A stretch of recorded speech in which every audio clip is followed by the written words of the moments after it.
hello, hello, hello, it's Dina. Hi, Hope Crew family. Hi, YouTube. Today, welcome to another in the series of forgiveness videos. Today, we want to try to forgive ourselves if we're not a morning person. If we have trouble getting up in the mornings and getting ourselves going, if we find ourselves waking up in a bad mood or wanting to be all grumpy at the people around us or the circumstances or just life itself.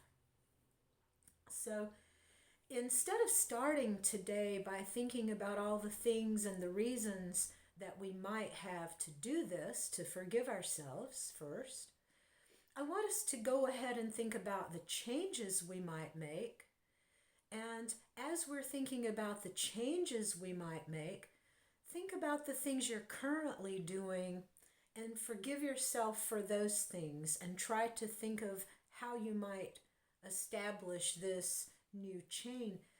The one thing that I would say about getting enough sleep at night and being a morning person, because you can't be a morning person if you don't get enough sleep the night before or if you sleep badly. So the first thing that ever has helped me is it's my understanding that in the ancient Jewish tradition, the day starts with sunset. Think about that a minute. Your day doesn't start when you wake up. Your day starts when the sun goes down. Now, everything you do after the sun goes down is your new day. If you shift your thinking this way, then this can help you recognize your bedtime routines are part of your next day. Your bedtime routines are the first part of your day. So, if you're thinking about that, you want to think about habits that you have now. Bedtime habits. What are they that are causing you to have difficult nights, maybe not getting enough sleep? One thing is eating too late. If you're eating too late or you're eating foods that will keep you up, you need to, scientists say your mileage may vary, but you need to not be lying down to digest food within 4 to 6 hours after you eat. So you should not be trying to lie down until after you have had at least 4 hours after you have finished your last meal, not since you started it. Since you finished it. Okay, so if you just think about that one change can help you lose weight, it can help you be more dynamic the next day, it can help you have fewer digestion issues in the night if you're not having sugar or proteins that are going to keep you up. Heck, pretty much all kinds of food keeps you up in the night if you have a sensitive system. Another thing, be careful if you're checking your email before bed. You don't want to do this.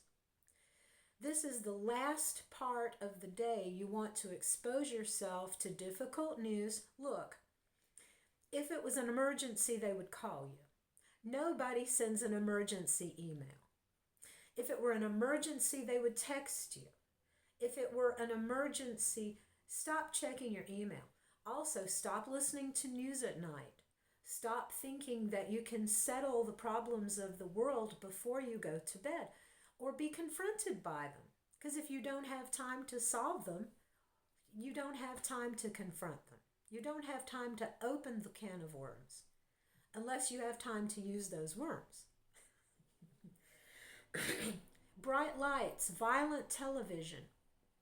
If you're watching shows right before bed, be very, very careful if you are sensitive to certain topics or certain ideas.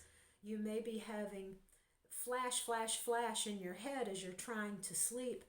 And it's all of those scene changes that come with all of this very new kind of television. If you want to watch television before bed, try old shows that were done in the 50s or 60s, back when they had a different pacing, a different, more gentle. You didn't have 5 cameras moving around, because this is going to make your eyes work very hard. And if your eyes are working very hard before you're trying to fall asleep, they're going to keep moving behind your eyelids as you're trying to sleep. So be careful when you've got flash, flash, flash, flash, flash, flash, flash going on. Obsessive thoughts.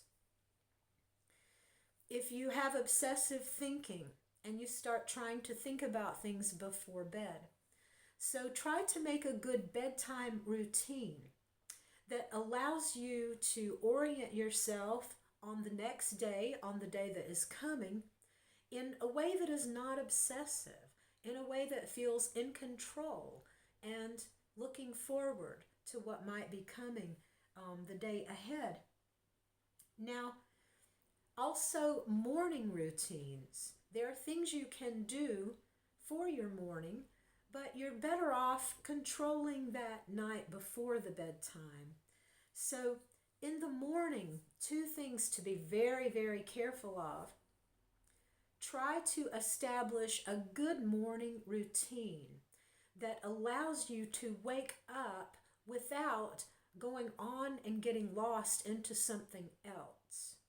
A lot of people try to watch news, or they try to wake up listening to the news. The problem is now they are already trying to solve problems of the day before their brain has completely woken up and dealt with their own living environment.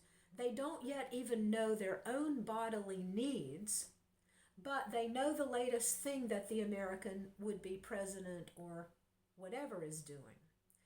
Not good. Make sure you know yourself before you know the world. Don't open yourself up, excuse me, before you know what's going on around you. Be careful about the actions you're falling into. I have to get some water. Take care. Peace out. Forgive yourself.